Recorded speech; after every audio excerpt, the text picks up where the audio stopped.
You shut down a fighter squadron by ignoring an old man's voice. The words cracked across the hangar louder than the turbine alarms. But nobody listening to Airman Cole Mercer thought they meant anything yet. Heat shimmer rolled off the concrete in silver waves beneath the Carolina sun. And on the far end of the tarmac, an F-35 sat frozen under a maintenance canopy, dark and silent when it should have been airborne 6 minutes ago. Red status lights blinked in stubborn rhythm across the diagnostics panel while crew chiefs moved with clipped urgency, their boots striking the deck in hard staccato. Mercer stood under the wing root with a headset pressed to one ear, frustration sharpening every word. Fuel pressure is green. Avionics are green. Then why is she dead? No one answered. The aircraft seemed almost to be listening. Then someone noticed the old man. He had wandered through the side gate unnoticed, carrying a worn leather tool satchel that looked older than half the airmen on the line. Coveralls faded almost gray, shoulders slightly bent, white hair caught by the prop wash from a distant support bird. He looked less like a threat than a lost retiree from the base museum. Mercer turned first. His jaw tightened. "Sir, this is a restricted scramble line." The old mechanic didn't answer immediately. His pale eyes stayed on the jet, studying it the way some men study a storm coming over open country. Around him, younger airmen exchanged grins. One muttered, "Looks like Grandpa took a wrong turn at the commissary." A few laughed. The old man stepped closer to the intake, slow and deliberate, and tilted his head as though listening to something none of them could hear. Mercer moved to block him. "You lost, old-timer?" Still no offense taken. Just silence. Then at last the old man spoke, his voice low, roughened by age, but carrying an odd command that seemed older than rank. "She's singing wrong." Mercer stared. "Excuse me?" The old man nodded toward the dead fighter. "That startup whine, harmonic bleed in the fuel resonance line." A mechanic nearby scoffed. "This isn't a crop duster, sir. It's an F-35. Another ripple of laughter. But the old man only looked at Mercer and said, "You're reading numbers. You're not hearing the airplane." The words should have sounded absurd. Instead they hung in the hot air with unsettling weight. Mercer's pride flared. A countdown clock on the portable monitor showed 5 minutes, 14 seconds until the sortie window collapsed. Pressure tightened across the line. "Escort him off the deck," Mercer snapped. But before anyone moved, the old man glanced toward a headset hanging loose from a maintenance cart and said quietly, almost to himself, "Check channel 3 before you flood the igniters." A nearby pilot climbing into the second F-35 froze mid-step. His gloved hand stopped on the canopy rail. He turned slowly. His face changed. Not fear. Recognition. As if a voice from somewhere buried deep under years of service had reached through time and touched him. Mercer noticed. "Lieutenant." The pilot didn't answer. He kept staring at the old mechanic, studying him now with growing disbelief. Across the runway, the wind shifted and carried the faint smell of jet fuel and scorched rubber. The old man set down his satchel. The leather made a dull sound on the concrete, ancient and heavy. Somewhere in the distance, a warning horn sounded once. No one moved. In that charged silence, before anyone understood why the pilot had gone pale, before the first call up the chain of command, before the name Elias Vance would travel across secure channels and make a brigadier general rise from his chair, there was only an old mechanic standing beside a silent fighter, listening to a machine like it was alive. Lieutenant Aaron Cole did not blink for several long seconds. The headset in his hand hung forgotten at his side while the old mechanic stood beside the motionless fighter, one weathered hand resting lightly against the fuselage skin as if feeling a pulse beneath metal. The silence on the flight line had changed. It no longer felt like mockery, felt like something waiting. Airman Mercer noticed it too, and uncertainty, sharp and unwelcome, slipped beneath his confidence. "Lieutenant, what is it?" he asked. Cole finally spoke, but almost under his breath. "Say that again." Elias Vance turned only slightly. "Check channel 3 before you flood the igniters." The words came in that same measured cadence, each syllable clipped with the strange rhythm of old tactical radio traffic. Cole's face drained of color. He took one involuntary step back. Years earlier, during Advanced Combat Systems School, old emergency recordings had been played in a dark briefing room, archived voices from pilots brought home under impossible conditions. Every student remembered one voice, gravel low, unhurried under pressure, a voice attached to a legend no one fully believed. Ghost actual. Mercer let out a short, disbelieving laugh meant to recover authority. This is insane. You recognize a voice from a museum tape, and suddenly this guy belongs on my line. But his words landed flat. Even the younger crew chiefs were watching the old man now with a caution that had not been there minutes before. Elias did not defend himself. He only pointed toward a maintenance panel no one else had questioned. Open that bay. Mercer folded his arms. Absolutely not. Elias looked at him calmly. Then your bird stays dead. The challenge was quiet, almost gentle, which somehow made it cut deeper. The countdown clock dropped under 4 minutes. Sweat rolled under Mercer's collar. He hated the pressure, hated the old man's stillness even more. Senior Airman Luke Brennan, who had been monitoring support systems near the auxiliary cart, stepped closer and lowered his voice. Mercer. Maybe let him look. Mercer snapped toward him. You taking orders from a drifter now? Brennan said nothing, but his gaze lingered on Elias with growing unease. Something about the old man's composure did not fit the story of a confused mechanic who wandered through security. Elias crouched slightly near the intake and listened again. Not with equipment, with instinct. The hot wind dragged across the runway carrying grit against the landing gear. In the distance, another F-35 taxied, its engine whine rising like a warning. Then Elias said, There is harmonic flutter in the feed regulator. It is talking to you. One of the techs muttered, almost offended, Airplanes do not talk.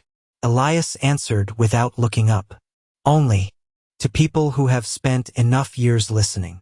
Brennan felt something cold move through his stomach. He stepped away from the others and pulled his phone discreetly from his pocket. His thumb hovered over a number he had no business calling. The aide to Brigadier General Thomas Reed. It would be career suicide if he was wrong. But the old stories he had heard in the armory about a forgotten maintenance legend, a man who once brought crippled birds home by sound alone, suddenly did not seem like stories. He made the call. Low voice, turned away from the line. Quiet urgency. The machine larger than Mercer understood had begun to move.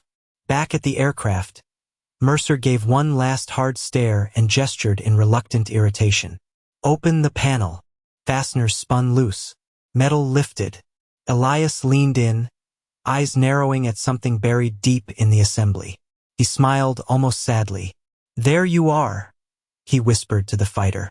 Lieutenant Cole stared as if watching a ghost return to flesh. And above them, unseen in a command office across base, a secure phone had just begun to ring. The panel came open with a metallic click and a breath of trapped heat rolled out carrying the smell of hydraulic fluid and scorched insulation. Elias Vance leaned forward, his weathered fingers hovering over bundled lines and vibration mounts, while younger technicians watched with folded arms and guarded skepticism. He did not touch anything at first. He listened, head tilted slightly, eyes half narrowed, as if the aircraft itself was speaking through frequencies too faint for modern instruments to notice. Mercer shifted impatiently. We have less than 3 minutes. Elias did not look up. Then stopped talking. The words were not harsh, but the entire line seemed to go still after he said them. Even Mercer, stung by the quiet authority in the old mechanic's voice, did not answer. Elias reached into his satchel and removed an old torque wrench, the steel worn smooth in places where decades of hands had polished it bright. A deep gouge ran near the grip, old damage that looked almost ceremonial. Lieutenant Cole noticed it and for reasons he could not explain felt the same strange unease. Again, Elias touched a resonance bracket hidden behind the regulator housing. Loose by less than a hair, he murmured. One crew chief frowned. That is impossible. Diagnostics would have flagged it. Elias gave the faintest smile. Diagnostics listen to code. Metal listens to stress. With a single measured adjustment, he tightened the mount. Nothing dramatic happened. No sparks. No miracle. Just a small correction so subtle it looked absurd that anyone would trust it. Mercer let out a breath of disbelief. That is it. Elias nodded toward the cockpit. Cycle ignition. Lieutenant Cole climbed in almost without thinking. His gloved hand moved across startup procedures. Battery. Fuel. Ignition. For a second nothing happened. Then deep inside the fighter, turbines began to spool with a low rising hum. Smooth this time. No stutter in the harmonics. No dead hesitation. The engine awakened. A living sound rolled through the hangar and over the runway. Several airmen took involuntary steps back. Mercer stared as though the machine had violated reason itself. The dead fighter had come back to life under the hands of a man he had nearly had removed from the tarmac. But Elias was not watching the jet. He was listening to the startup tone with the solemn expression of a man hearing an old friend speak after many silent years. Then the world shifted again. A jeep tore across the service road too fast for protocol, gravel spitting behind its tires. It braked hard near the hangar. A colonel stepped out before the vehicle fully stopped. Not walking, moving with urgency. Eyes searching. Brennan saw him first and his pulse jumped. The phone call had reached farther than he imagined. Mercer straightened instinctively. "Colonel, sir." The officer ignored him completely. His gaze locked on Elias Vance. For one suspended moment nobody spoke. Wind rattled loose tie-down straps. The idling F-35 sang behind them. Then the colonel, a man whose chest carried enough ribbons to quiet most rooms, came to rigid attention. Several young airmen visibly froze. Mercer forgot to breathe. The colonel's voice came low, almost reverent. "Master Sergeant Vance. They told me you were dead." Elias looked up slowly. In his pale eyes passed the faintest ghost of old fatigue, old memory. Something measured in decades. "Almost was," he said. Mercer felt the ground tilt beneath everything he thought he understood. But the greater shock had not arrived yet. Because above them the chop of approaching rotors had begun to thrum through the Carolina air, and every man on that line would soon learn that one forgotten voice could still move generals. The first rotor wash reached the flight line in warm, violent gusts, snapping loose canvas straps and driving dust in spirals across the concrete. Every head turned upward. A black command helicopter descended beyond the hangar, its blades chopping the air with a rhythm that seemed to pound through Mercer's chest. This was no routine visit. Even before the skids touched, men were standing straighter. The colonel had not moved from attention. His eyes never left Elias Vance. Mercer looked from one to the other as if trying to force logic back into the scene. "Master Sergeant?" he said quietly, almost to himself. The title felt impossible in his mouth. Elias did not seem impressed by the arriving storm of rank. He simply slid the old torque wrench back into his satchel and rested a hand once more against the F-35's skin, listening to the steady idle as if confirming the aircraft was healthy. Lieutenant Cole stepped down from the cockpit. Face changed entirely now, reverence replacing shock. "Sir," he said to Elias, voice careful. "Ghost actual? Was that really your call sign?" The old mechanic was silent long enough for the question to gather weight. Then he answered, "Names were for paperwork. Voices got people home." The words carried something deeper than pride, something almost sorrowful. The helicopter door opened. Brigadier General Thomas Reed stepped out into the wind, cap held low, uniform sharp against the dust haze. Younger airmen had imagined many things a general might do in crisis. None imagined what happened next. Reed crossed the tarmac fast, ignoring salutes offered to him, ignoring the colonel, ignoring Mercer entirely. He stopped in front of Elias and for one suspended heartbeat simply studied the old man's face as if confirming memory against time. The general's voice came rougher than expected. "I knew it was you when they said Channel 3. Elias gave a faint nod. Still floods igniters if they trust software too much. To Mercer it sounded like two old men discussing weather. To Reed it was a code from another age. The general looked toward the idling fighter, then back to Elias, and a smile barely touched his expression. You saved my father's wing over Laos. Silence hit the line harder than a shouted order. Mercer felt his stomach drop. The brigadier general was not honoring a forgotten mechanic. He was standing before a man tied to living military legend. Reed turned slowly toward the assembled airmen. His gaze stopped on Mercer. No anger. That somehow made it worse. Do you know who has been standing on your flight line? Mercer tried to answer, but words deserted him. Reed did not wait. The voice in every emergency recovery recording your pilots still study. The reason some squadrons made it home at all. Wind dragged across the runway, carrying the hot metallic scent of engines and distant rain. No one moved. Then Lieutenant Cole, almost unconsciously, said, "Sir, why was he never in command archives?" Elias answered before Reed could. Because some missions were never meant for archives. The sentence hung there like a door opening into shadows none of them could see. Brennan watched Mercer's face lose the last traces of arrogance. Yet the true reversal had not peaked. Reed stepped toward the fighter and placed one hand against the fuselage where Elias had touched it moments before. "Launch the sortie," he ordered. But not before every pilot on this line hears him run startup cadence the old way. Mercer looked up sharply. He thought he had misheard. Reed had not come to remove the old man from restricted ground. He had come to give him the flight line. And as pilots began gathering in a widening half-circle around Elias Vance, the old mechanic lifted his eyes toward the shimmering runway, and somewhere behind those pale blue eyes the past was beginning to return. The pilots gathered without being ordered, drawn in by something older than protocol. Helmets under their arms, visors raised. They formed a loose arc around Elias Vance while the F-35 idled behind him with a smooth, predatory hum. Brigadier General Reed stepped back, not as commander now, but as witness. Even the wind seemed quieter. Mercer stood near the edge of the circle, unable to understand how his flight line had transformed into something almost ceremonial.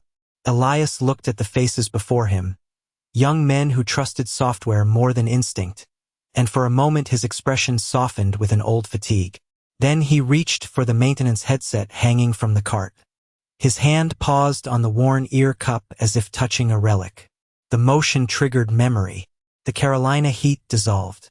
In its place came jungle humidity thick as wet canvas, rotor wash beating through towering trees, and the smell of rain on hot metal. Elias was no longer an old mechanic under a modern fighter. He was 23, crouched beside a damaged Phantom on a makeshift strip carved from mud and steel matting. Radios crackled with overlapping voices. Fuel gauges bled low. A frightened pilot whispered he would never make the ridge crossing. Through the static came one calm voice. Elias's own. Unhurried. Precise. Check channel 3. Lean the mixture. Follow my count. In the memory, that voice moved men through panic the way a compass moves a hand. No rank in it. Only certainty. Back on the flight line, Elias lifted the headset and placed it on. When he spoke, his cadence changed. It was no longer the speech of an elderly mechanic. It became that old radio rhythm, clipped and measured, every phrase carrying invisible weight. Primary ignition. Confirm pressure rise. Hold. Listen for second harmonic. Now feed. Pilots who had trained on digitized procedures stood motionless, hearing the old startup sequence spoken like liturgy. Lieutenant Cole lowered his eyes as if hearing history itself. Mercer felt the hairs rise on his arms. It was not what Elias said. It was how every word seemed forged under conditions these younger men had only studied. When the cadence ended, silence held. Then one pilot, voice almost reverent, asked, "Sir, did you really guide crippled aircraft home by ear?" Elias removed the headset slowly. Sometimes instruments lie when fear enters the cockpit. The sentence carried no boast, only fact. Reed gave a faint nod, remembering stories told by his father over late kitchen coffee, stories dismissed by younger generations as legend. Then Elias surprised them all. He pointed toward Mercer. "You!" Mercer stiffened. "Sir." Elias handed him the headset. "Run startup cadence."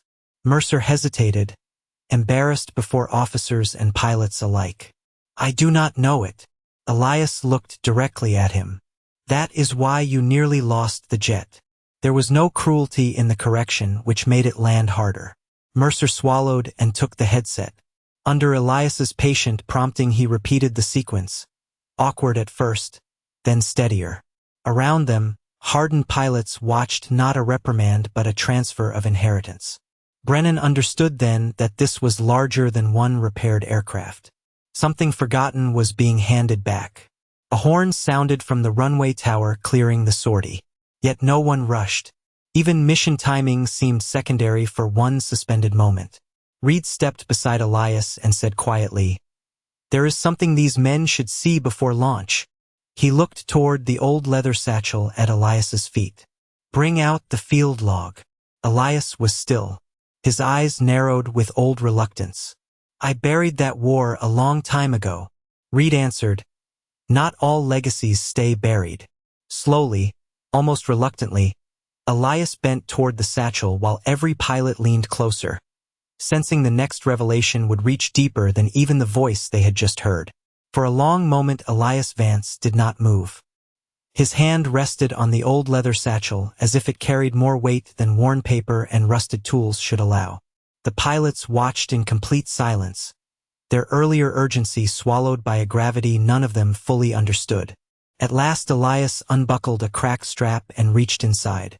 What he removed was not a medal, not some polished relic fit for a museum case, but a weathered field log wrapped in oilcloth, edges darkened by age and rain. It looked ordinary. That made it more powerful. He held it, carefully, almost the way a man holds a memory he has not touched in decades.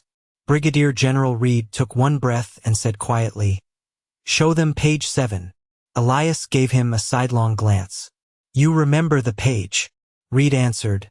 "My father read it to me when I was 12. That stunned even Lieutenant Cole.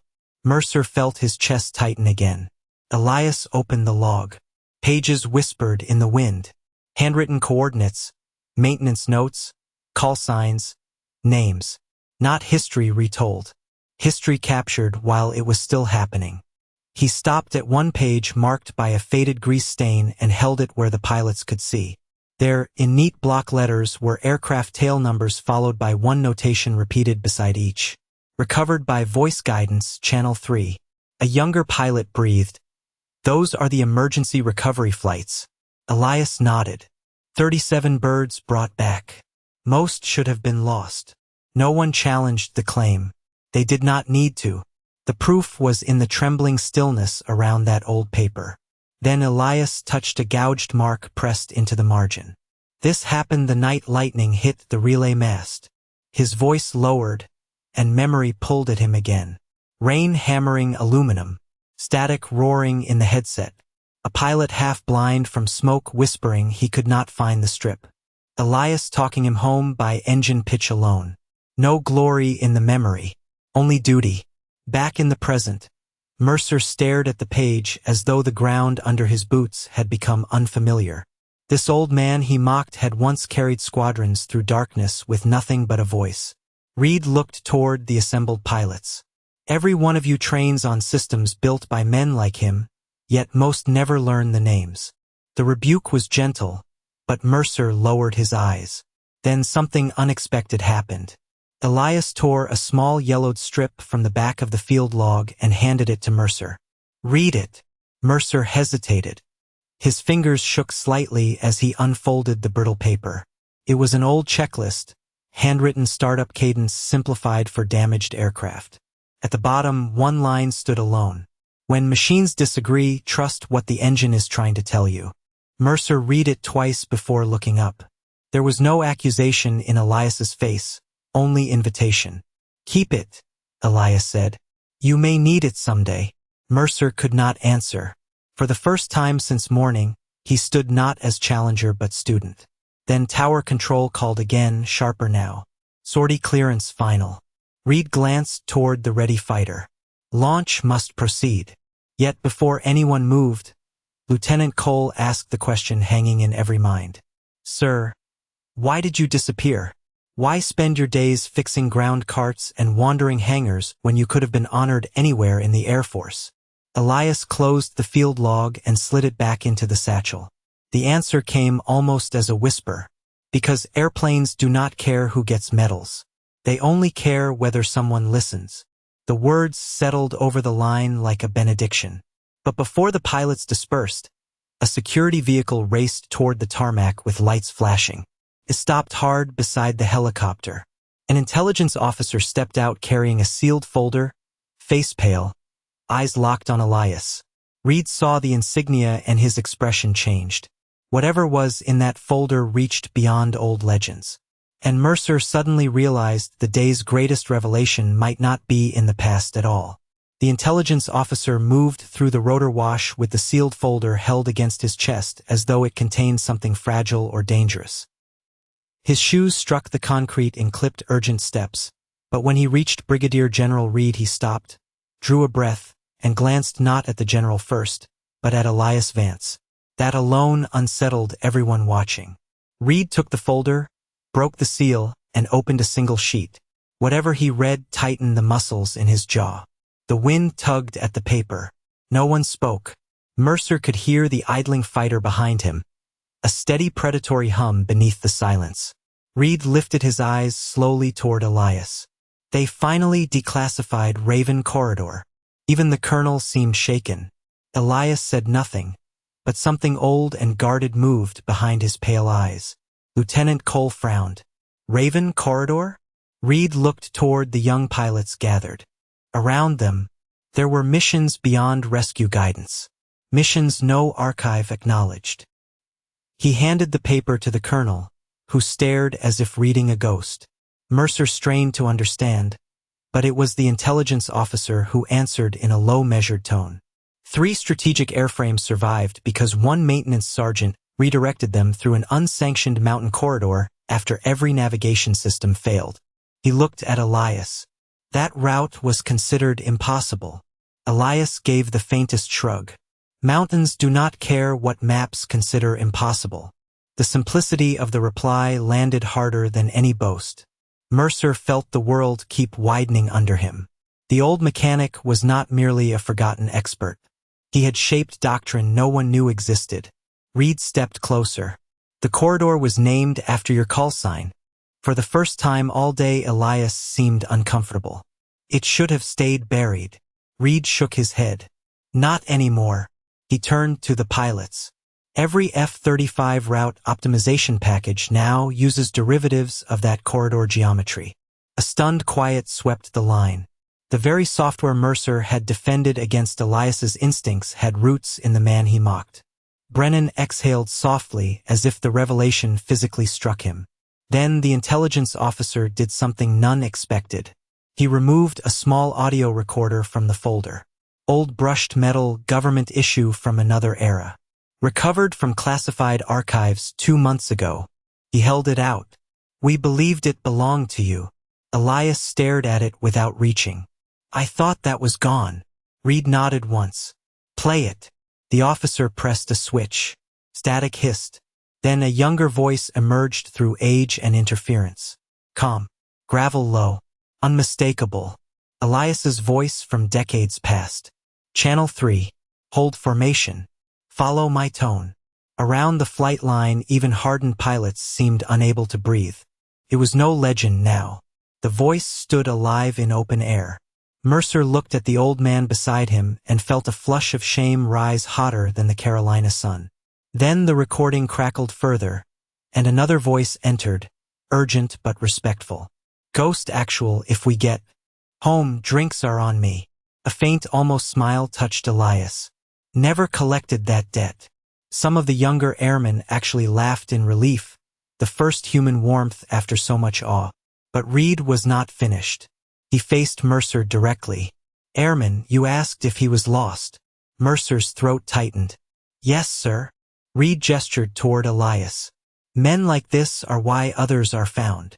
The words struck with quiet force. Mercer lowered his head. Yet Elias unexpectedly placed a hand on his shoulder. You listened when it mattered. Mercy, not humiliation. Silent justice. Then tower control called final launch again, and Reed looked toward the ready fighter. "Lieutenant Cole, you lead the sortie." Cole nodded, then hesitated. "Sir, request permission for startup cadence over open channel." Reed smiled faintly. "Granted." All eyes turned to Elias. The old mechanic took the headset once more. But before he could speak, a young pilot at the back stepped forward holding something Mercer had not noticed before.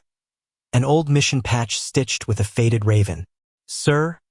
the pilot asked almost in awe. "Is this yours?" Elias looked at the patch, and for the first time all day he went completely still. The faded raven patch trembled slightly in the young pilot's hand. Not from wind, but from the weight of what he sensed he was holding. Every eye turned to Elias Vance. For the first time all day, the old mechanic seemed caught off guard. He took the patch with slow, deliberate fingers, studying the frayed stitching where black thread had worn almost silver with age. His thumb brushed the raven insignia, and something in his face softened into a look none of them had yet seen. Not authority, not quiet mastery, grief remembered without bitterness. "I have not seen this in 50 years, he said. His voice carried so low the pilots leaned closer to hear. Lieutenant Cole asked, almost afraid to interrupt, "How did he get that?" The young pilot answered, "Found it in the Squadron Heritage Vault last winter." Nobody knew what it meant. Elias gave a faint breath that might have been a laugh. "It meant if you heard the raven call on the radio, someone was coming to bring you home." Silence followed that sentence as if no one wished to disturb it. Then, in a gesture none of them expected, Elias handed the patch back. "Wear it on today's sortie." The young pilot looked stunned. "Sir, I cannot."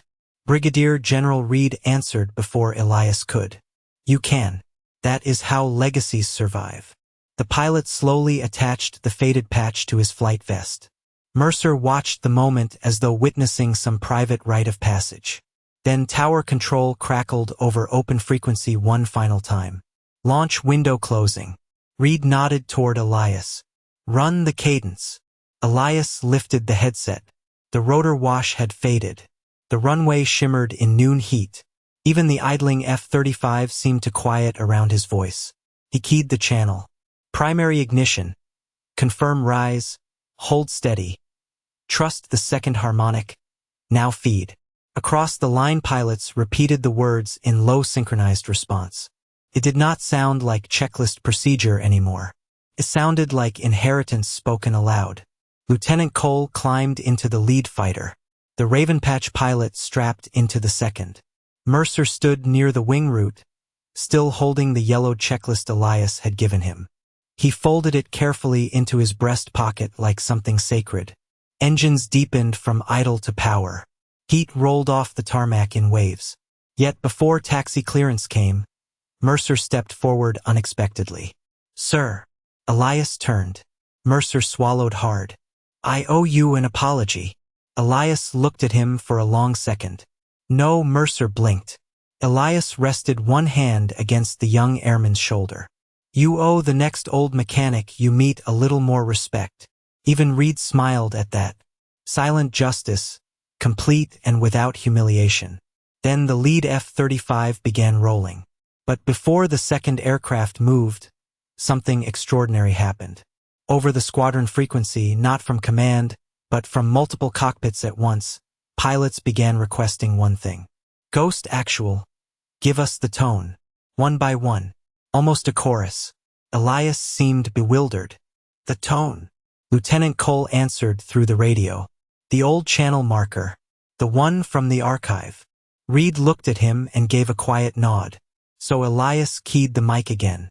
And, in a sound no one under 40 had ever heard outside recordings, he gave a short rising whistle followed by two clipped vocal clicks, an ancient airborne recognition tone.